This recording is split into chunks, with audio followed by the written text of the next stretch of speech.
লক্ষ্য করে দেখবেন যারা ভগবানের ভক্ত হয়, যারা ধর্মপথে চলাফেরা করে, তারা মিথ্যা কথা বেশি বলে। যদি বলেন না তা হয় না। নামজার বিভীষণ এলেন রামের পক্ষে। এর নাম হচ্ছে ধার্মিক বিভীষণ। রামের পক্ষে এসে রাবণ বংশের কেউ নেই, একটা ছেলে তার নাম তরণী, যুদ্ধে বাবা চলে এসেছে। আমার 5 বছরের ছেলে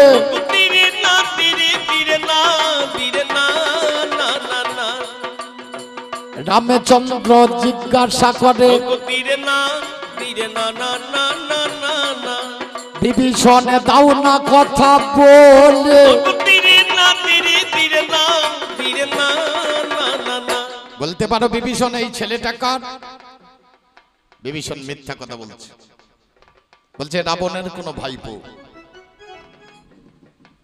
খুব চিন্তা করে দেখুন, বিভীষণ মিথ্যা কথা বলছে রামকে, এটা রাবণের কোন ভাইপো, অথচ এর নাম ধার্মিক। তাহলে যারা ধার্মিক হয় তারা মিথ্যা কথা বলতে পারবে নাকি? ছেলে মরে না, এত পান মারছে, ছেলে মারতে পারে না। তখন রাম বলছে মিতা এ ছেলে মরবে না। বলে মরবে কি করে? মরবে বলে বৈষ্ণবাস্ত্র মারো, তাছাড়া এই ছেলে মরবে না। তাহলে বাবা ছেলেকে মেরে দিচ্ছে, এর নাম ধর্ম? যে নামের গুণে ছেলে বেঁচে যায়, আর সেই রাম নাম গোটা শরীরে লেখা আছে, অথচ সেই ছেলেকে কেটে দিচ্ছে। বাবা কি জন্য চাইছে? লঙ্কার সিংহাসন পাবে, তার জন্য ছেলে মরে মরুক। তাহলে ধার্মিকরা ঠিক এই জায়গায় দাঁড়িয়ে আছে। যদি জানে অর্জুনের কাছে গুরুদেব দ্রোণাচার্য ছিল, সেখানে তো মিথ্যা কথাই অর্জুন বলে দিল। শুধু অর্জুন বলল না, ভগবান কৃষ্ণ বলছে অশ্বত্থামা হত ইতি গজ। আর বলছে না, মিথ্যা কথা বলছে, অশ্বত্থামা হতো। বাবা অশ্বত্থামা মারা গিয়েছে, অশ্বত্থামা মারা গিয়েছে। তাহলে এ মালো মিথ্যাবাদী কৃষ্ণ। এ বলছে অশ্বত্থামা মারা গিয়েছে। অর্জুনকে বলছে তুমি বলো, বলে অশ্বত্থামা মারা গিয়েছে। ভীমকে বলছে তুমি বলো, বলে অশ্বত্থামা মারা গিয়েছে। দ্রোণাচার্য বলছে তোমাদের কথা আমি বিশ্বাস করি না, কারণ তোমরা মিথ্যাবাদী। একমাত্র ধর্মপুত্র যুধিষ্ঠির যদি বলে তাহলে আমি বিশ্বাস করে নেব। ধর্মপুত্র যুধিষ্ঠির সেদিন বলে আমি মিথ্যা কথা বলতে পারবো না, বলে শেষের অক্ষরগুলো আস্তে আস্তে বলবেন। অশ্বত্থামা হত ইতি গজ পড়িয়াছে রণে, শুনতে পাবে না? সেই সময়ে অশ্বত্থামা হত বলেছে, ভগবান পো করে শাঁখ বাজিয়ে দিয়েছে, আর যত বাদ্য বাজনা দুমদুম করে বাজতে লেগে তা শুনতে পাই। দাঁড়িয়ে দাঁড়িয়ে দ্রোণাচার্য কাঁদছে। আচ্ছা বলেন কাকে সত্যবাদী বলবো? বিষ্ণুপ্রিয়া সেও বলছে, রাধারানীর কাছে কৃষ্ণ গিয়ে সেও লটাপটি করে বসে আছে, সাদের ভাগ্নে রে তুই ভালো, তোর মামা বাজিন দিয়েছে। থাকতে গিয়ে আপন স্বামী ভাগ্নের প্রেমে মজলো মামি। এখনকার ছেলেরা বোধহয় মামির সঙ্গে প্রেম করলে দোষ হবে, আর ও করলে দোষ হবে না। ভালো, যারা ধর্মপথ আশ্রয় করে তাদেরকে নরকে যেতে হবে। কিছু মনে করবেন না আমার কথাই। যারা ধর্মপথ আশ্রয় করে, যারা ধর্মগ্রন্থ পাঠ করে, যারা ধর্মগ্রন্থ শোনে, তাদের জায়গা হচ্ছে নরক। আর যারা অধর্ম পক্ষে যোগ দেয় তাদের জায়গা হচ্ছে স্বর্গ। প্রমাণ করে দিচ্ছি কবি গানে, ওরে যাবই আমি মহাভারতে।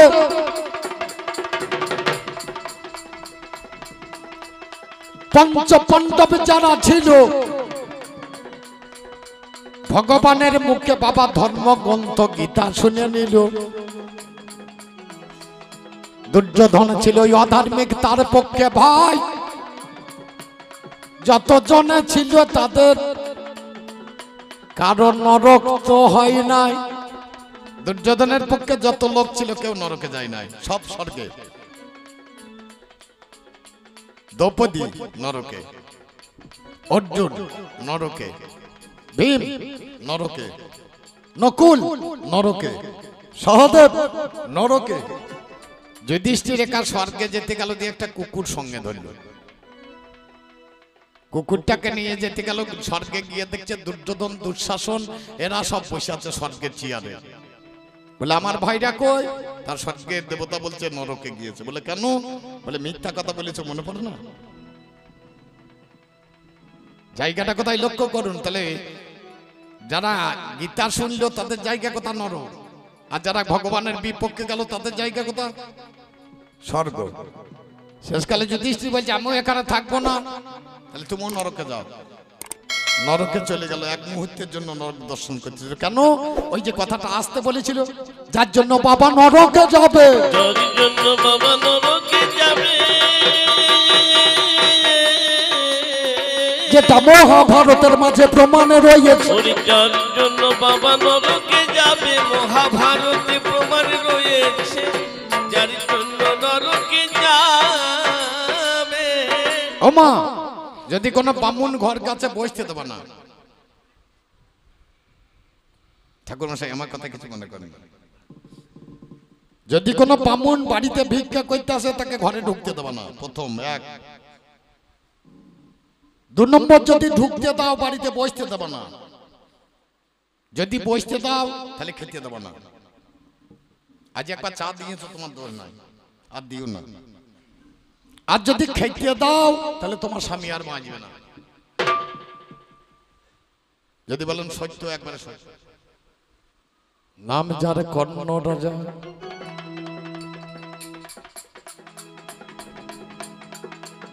একজন ব্রাহ্মণ এসেছিল দ্বারে,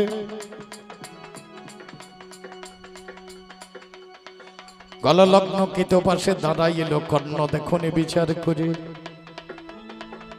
ব্রাহ্মণ, কি বা প্রয়োজন? কাল গিয়েছে একাদশী, আজ দ্বাদশী পালন। মনে আমার আছে আশা করব মাংস ভক্ষণ। বলে মাংস খাবেন? বলে বাবারে বয়স হয়েছে, একটু নরম মাংস খাবো। বলে কোনো চিন্তা নেই, আপনি বসুন, এখনই হাটে লোক পাঠাবো, ভেড়ার মাংস নরম এনে দেবো। বলে ওই মাংস খাবো না, অখণ্ড নর মাংসই আমি বাবা চাই। নর মাংস খাবোই আমি, তোমাদের জানাই।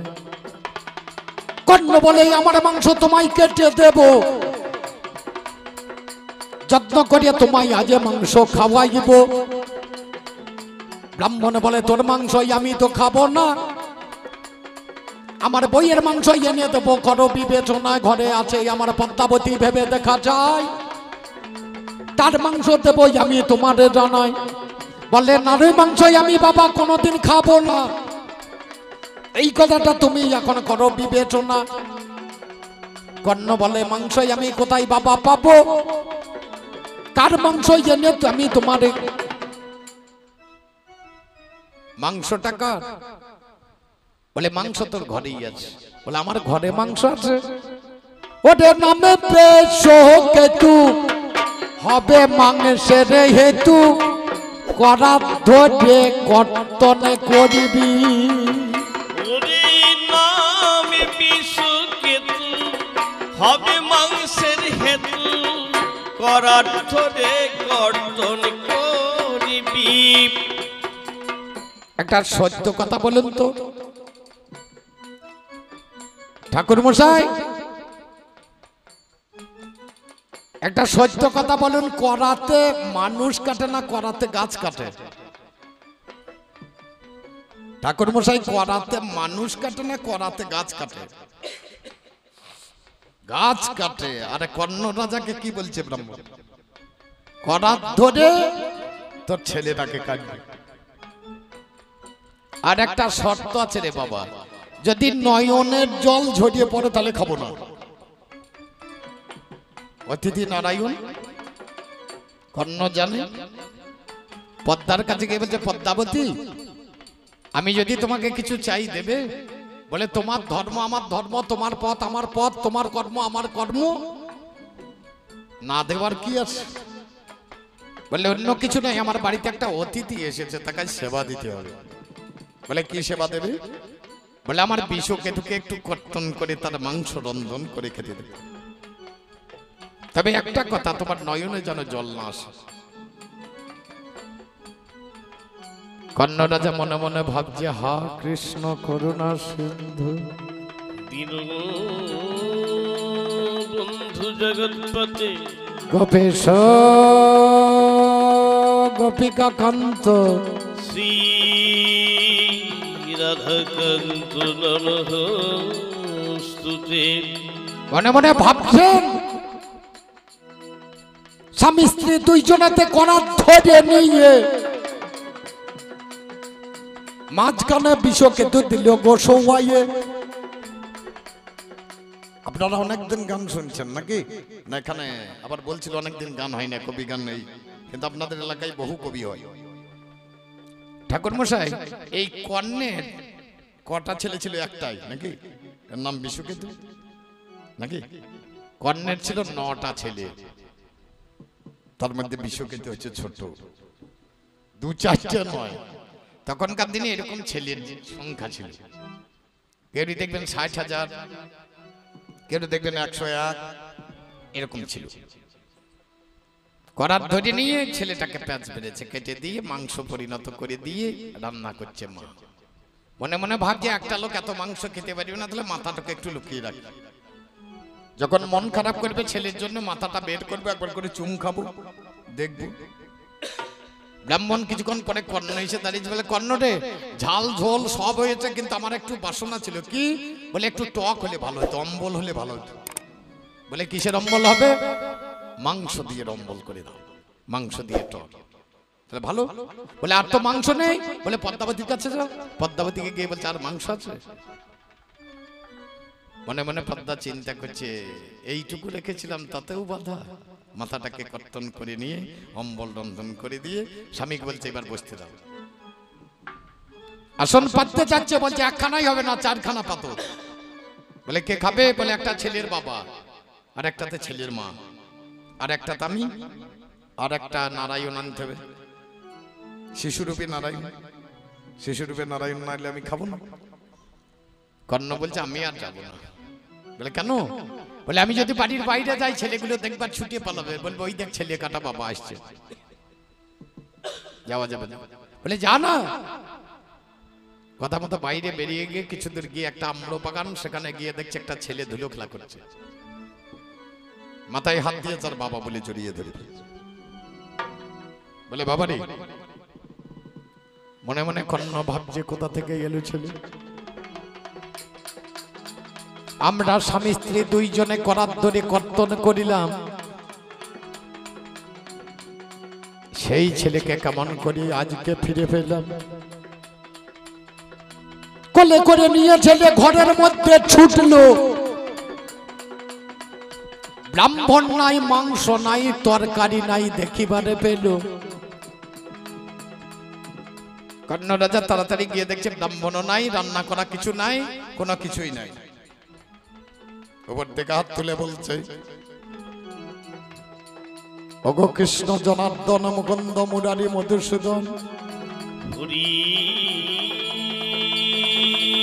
যখন এসেছিলে আমার দরজায় একবার কৃপা করে, একবারে আর একবারে দেখা দাও ঠাকুর, একবারে নয়নে ভরে তোমায় দর্শনে করি।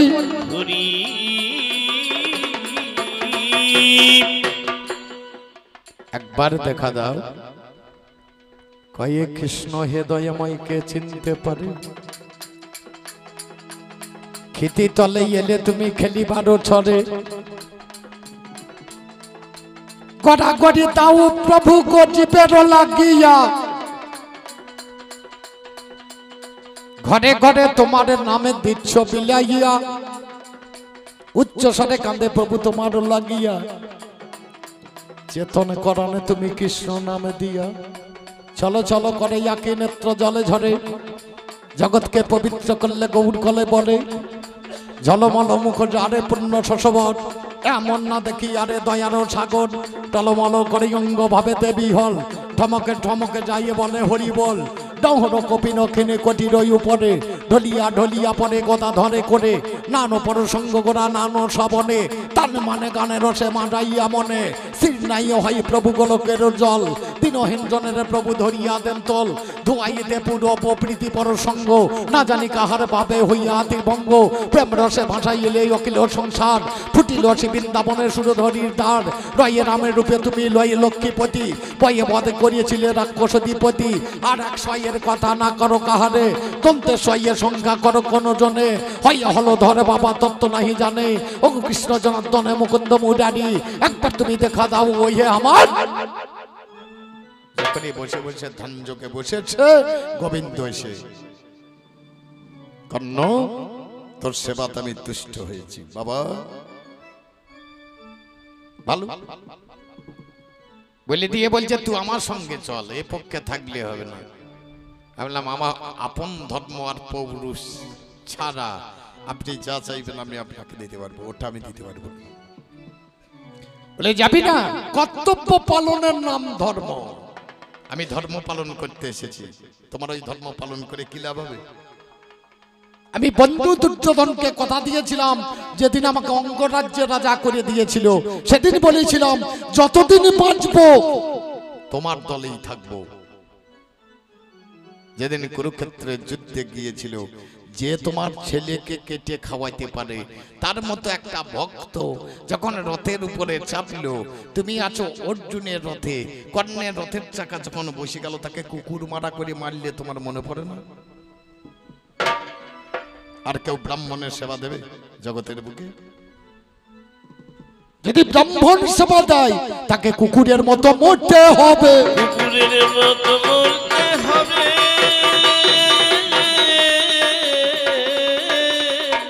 তুই যতই ভালো কথা বল ভালো মালের দাম নাই এক ছোঁড়া মহাতার মাংস খেয়েছে এসে কালীতলা মন্দিরের কাছে করে মাল তুলে দিয়েছে আর কালী পুজো ভাই দ্বিতীয়ার আগেই হয় নাকি কার্তিক মাসে সকালবেলায় উঠে এক চিড়িয়াবালা চিড়িয়া বৃষ্টি এসে দেখছে ভাই দ্বিতীয়া মেয়েগুলো সব মায়ের বাড়ি যাবে ভাইয়ের বাড়ি ফোঁটা দিতে এসে কালীকে প্রণাম করেছে প্রণাম করে দেখছে যা এইখানে এই অসভ্য কাজ করে বমি করা মাল পড়িয়া আছে এখন ছ খাবল চিড়িয়া তুলে মাল তোকে ঢেকে আর যেন কেউ না দেখে আমি দেখেছি দেখি কিছুক্ষণ পরে এক গুড়বালা গুড় বৃষ্টি এসে মা কালীকে প্রণাম করছে দিয়ে তাকিয়ে দেখছে শুধু নৈবেদ্য চিড়িয়া আরে হয় এ দু হাতা গুড় তুলে ওই চিড়িয়ার উপর চাপছে এমন সময় এক দুধওয়ালা দুধ কিনতে এসেছে এসে প্রণাম করেছে প্রণাম করে দেখছে এ জ্ঞান কবে হবে রে চিড়িয়া দিলি আর গুড় দিলি দুধ দিতে হবে জানি না 500 কোটির 1 কোটি দুধ তুলি ওর মালের উপর ঢেলে তলায় কিন্তু মাল ভরা আছে এরপরে কল্লাওয়ালা কল্লা বেচতে এসেছে বলছে নৈবেদ্য তো ঠিক দিয়েছে চিড়িয়ে দুধ গুড় দিয়েছিস কলা লাগবে কে দেবে তোর বাবা দেবে 1 ডজন কলা এনে ওর উপরে চাপিয়ে এরপর এক ধূপবাতিওয়ালা ধূপবাতি দিতে এসছে দোকানে ধূপবাতি দেবে তার আগে মাকে প্রণাম করতে গিয়ে দেখছে নৈবেদ্য তো ঠিক আছে চিড়িয়া গুড় দুধ কলা ঠিকই আছে তাহলে ধূপবাতি একটা ধরায় 1 প্যাকেট ধূপবাতি ভারত দর্শন ধূপবাতি কেটেছে যত্ন করে আগুন দিয়ে ধরিয়েছে মা কালীকে 10-12 পাক ঘুরিয়েছে দিয়ে নৈবেদ্যর কাছে রেখে ধূপ দেখাতে উপায় নাই দাঁড়িয়ে দাঁড়িয়ে খালি দেখেছে দিয়ে হইটো পেরিয়ে বসিয়েছে ধূপবাতি গুলো ওই মালের কাছে গুঁজে দিয়েছে দিয়ে উপর হয়ে প্রণাম করতে গেল তলাকার আমলা মালের গন্ধ তুই যতই প্রলেপ দে এই আমলা মালের গন্ধ ঢাকবে তুই যতই ভালো জিনিস দিয়ে ঢাক আমায় ঢাকা যাবে না আমায় ঢাকা যাবে না কারণ আমি হলাম একজন অধার্মিক বাবা আমায় ঢাকা যাবে না আমি হলাম অধার্মিক আমায় ঢাকা আমি বলেছিলাম বৈষ্ণবদের ধর্ম নয় তাতে খুব রাগ হয়ে গেছে আরে ধার্মিক লোকের আবার রাগ আছে না একটা বৈষ্ণবের যদি রাগ হয় বলে তিনাদপি শুনেছেন তর রিপু সহিষ্ণু না অমানি না মানদেন কীর্তনিয়া সদা হরি, একেই বলে বৈষ্ণব। ঘাসের থেকে নরম, ঘাসের মাথায় পা দিলে ঘাস কথা বলে না, ব্রাহ্মণের চরিত্র হবে এইরকম। তর রিপু সহিষ্ণু না, গাছের ডাল কেটে দিলে যেমন সে সহ্য করে কথা বলে না, তাহলে বৈষ্ণবের সহ্য শক্তি হবে এতটা। তাহলে তোর গালে চড়ালে তুই যদি কথা বলিস তুই আবার বৈষ্ণব, কিসে তোর ধর্ম থাকবে নাকি? তুই যে আমাকে গালাগালি করছিলিস, তোর ধর্ম আছে? অমানি না মান দেন, যার মান নাই তাকে মান দিয়ে নিয়ে এসো। আগে বৈষ্ণব হতে গেলে মান দেওয়া শিখতে হবে। কাকে মান দিতে হয়? কাকে? ব্রহ্মকে। এই ব্রহ্মকে যে মান দিতে পারে সেই বৈষ্ণব। বাবা তার নিন্দা হয় না, নিন্দাই কাদের? এই আগ্রাধারী গোলা। আগ্রাই আগ্রাই থাকেন না, থাকে কোথা? আগ্রা। যে জায়গায় থাকে তাকে কি বলে? আগ্রা, মানে পুষ্টালো লয়। মারা ধান পাজরিয়ে দেয় দিয়ে সামনে বেরিয়ে যায়, ওর নাম কি? আগ্রা। এরাও থাকে আগ্রা। মাঝে মাঝে তার আবার পুষ্টালো হয়ে যায়, আগ্রা তাগড়াতে ছেলিয়ে কাঁদে, মাঝে মাঝে দেখতে পাওয়া যায়, কিছু মনে করি না। বিরাট ব্যাপার বাবা রে, কত সুন্দর। আমাদের গ্রামে একটা আগ্রা আছে, একটা বাবাজি ছিল এতটা। আমার বাবার সঙ্গে সাংঘাতিক মেলামেশা ছিল। তার নাম ছিল বিশ্বনাথ। আমার বাবার নাম হচ্ছে রাধানাথ, আর ওর নাম বিশ্বনাথ। আমি খুব ভালোবাসতাম। এসেই বাড়িতে ঢুকে বলছো রসরাজ গোবিন্দ আছো, ভাষাগুলো খুব মিষ্টি। আর আমি মাকে বলতে ওই যে শুয়োরের বাচ্চা এসেছে, মাকে তুই তুকারি করতাম তো, তার মাকে বলতাম ওই দেখ শুয়োরের বাচ্চা এসছে, এবার চা করে দেখা যা। চলিস আমার জমির নিচেই ওর আশ্রমের জমি আছে একটা। আমি গোটা রাত জেগে জল ভরেছি, টানের বছর। ভোরবেলায় যেমনই চোখ চলে গেছে,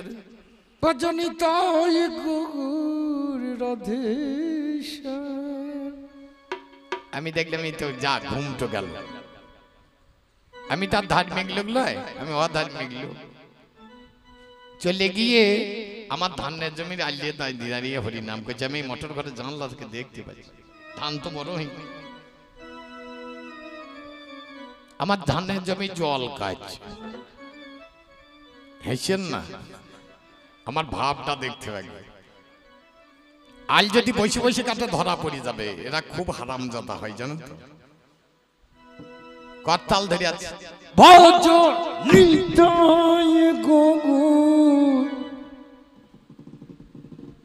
আমি দেখছি নাচ করি করি কি হচ্ছে, ধান এরালে নাচ কেন? এবার বাবা কাছে শক্ত মাটি, দীর্ঘদিন জল পাইনি, শুকিয়ে আছে, মাল হচ্ছে না। তখন দুনিয়া থেকে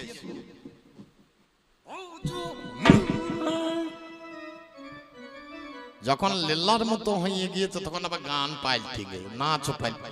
বলো কৃষ্ণ কৃষ্ণ হরে, বলো কৃষ্ণ কৃষ্ণ হরে হরে, মানে লেলা পরিষ্কার করছে আর কি। দেখ সব লোকের মুখে হাসি বেরিয়ে গেছে, দাঁত বেরিয়ে।